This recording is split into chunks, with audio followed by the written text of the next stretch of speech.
Been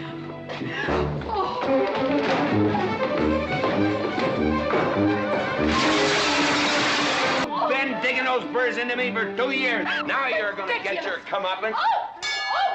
Thanks. My father would be proud of you. Ooh, what's good, my fellow deplorables? It's your boy Kevin. Welcome back to the 1776 report. The Bud Light Dylan Mulvaney backlash continues as the company is in disarray. Daily Wire and Ben Shapiro reached out to Bud Light, and apparently, according to Bud Light, senior executives and higher-ups within the company had no idea that this Dylan Mulvaney ad campaign was going to be released. Now, I don't know if I really believe that. I think Bud Light's kind of full of shit, and they're running for the hills. They're retreating. They are scared. They don't know what to do. They screwed up royally. They also told the Daily Wire they will not be doing any more ad campaigns until they reevaluate the direction of the company. It shows you that they know they screwed up. But this doesn't stop with Bud Light. Dylan Mulvaney is getting rich off of pretending to be a woman. And not only pretending to be a woman, that's not even the worst part. The worst part is the way he behaves. He acts like a 5-year-old child. He is disrespecting real women by behaving like that. I don't know one single woman in my life who acts like that. I know serious, well-respected women. I don't know any adult woman who behaves like a 5-year-old child. And in order for this to be put to an end, not only with Bud Light and Nike, but other companies and just the trans-affirming bullshit in general, we are going to need to see strong, actual biological women stand up to this and say it's not okay for adult men to act like women, and not only act like women and impersonate women, but behave like a 3-year-old child. So today, I got a couple of legit women out there who are bashing Bud Light, bashing Dylan Mulvaney and Nike. Let's take a look. First, we got Megyn Kelly, and she absolutely roasts Dylan Mulvaney. Let's take a listen. Dylan Mulvaney is a different story. Dylan Mulvaney infantilizes us. Dylan parodies us. Dylan demeans us. Dylan dresses like a little girl and prances around fake hotel rooms, throwing her legs up in the air as though this is what a woman is. Like, give me a break. I'm no Hillary Clinton fan, but that is the worst part. That is the worst part to me. The worst part isn't a dude, a little weird dude pretending to be a woman. It's the behavior. Right? It's running around the hotel room, jumping on a bed like a little kid. And there's a lot of really serious women, not only in my life, but I'm sure you have some in your life, who see this stuff and are like, what the hell is that? That is not a woman. That is a disturbed sicko. It's not a woman.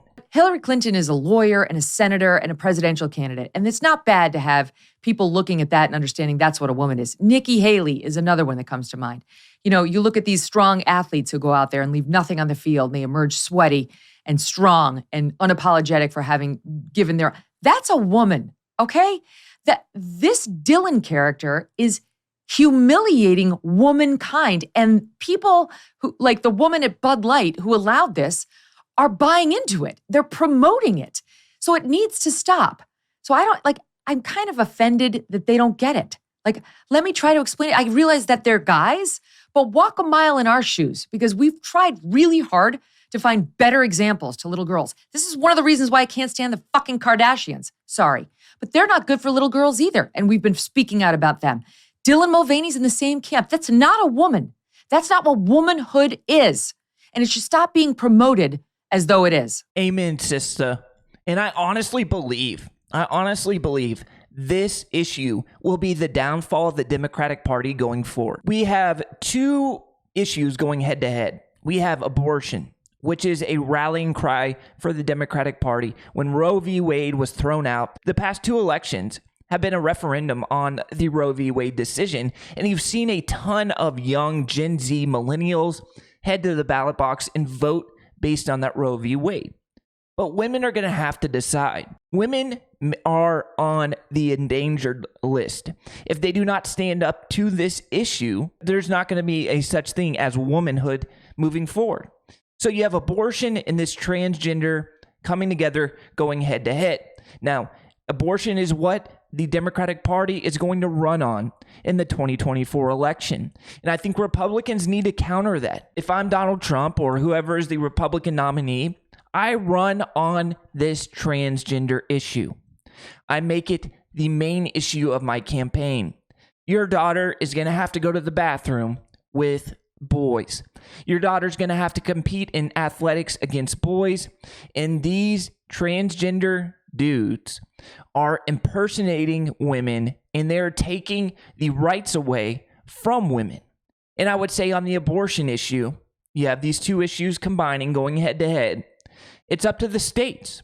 I am not getting involved in this issue. It's up to the states. The states can make their decision. That's what the Supreme Court said. That's what my appointed justices, who I got appointed to the Supreme Court, made the decision on. It's already been ruled on. It's no longer up to me. It's now up to the states, but I will make it a federal law that men cannot compete in women's sports. So we also have a former Olympian coming out against Dylan Mulvaney, Bud Light, and Nike. Sharon Davies was a badass Olympic swimmer, and she absolutely destroys Nike, Bud Light, and Dylan Mulvaney.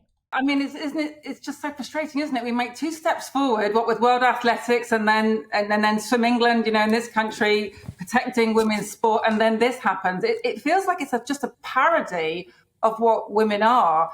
And in the past, it was always seen as an insult when people say, run like a girl. And here we've got somebody behaving, in a way that's very unsportslike, it's very unathletic. And it's just so frustrating when only 1% of the US sponsorship dollar in the whole of the USA goes to actual females in sport, that they would then do this. It just seems like literally like a kick in the teeth constantly. Facts. Why not put a real woman athlete on the can of Bud Light? Why not put Caitlin Clark, who dominated the women's college basketball tournament, on the can of Bud Light? And get a real woman to promote your product, and who could actually maybe sell some merchandise. Because we have seen Bud Light absolutely collapse. It has been a catastrophe for the brand. And Anheuser-Busch and Bud Light may never recover. And that's what it's going to take. It's going to take American patriots like me and you standing up to this nonsense, saying enough is enough. Our daughters will have a place to play sports. Our daughters will have a restroom to use without feeling uncomfortable because there's a dude in the next stall over dropping a hot, steamy shit in the next stall next to my little daughter. I will not put up with it. I will not stand for it. And I think we really are starting to see the dominoes fall. People are standing up to this nonsense, and it needs to be the issue that Republicans and conservatives run on in 2024 because it's a winning issue. Look at Virginia. Governor Glenn Youngkin ran on similar issues, and Virginia was a very left-leaning state. It had been a Democratic state for decades. But Glenn Youngkin, a Republican, ran on this issue, and he won pretty big. So whoever comes out of the Republican side, which I think it'll be Trump, needs to run on this issue in 2024, and I think he wins, and wins big if he does so. Let me know what you think about this in the comments. I love you guys. Hit that like button, subscribe. Until next time, deuces.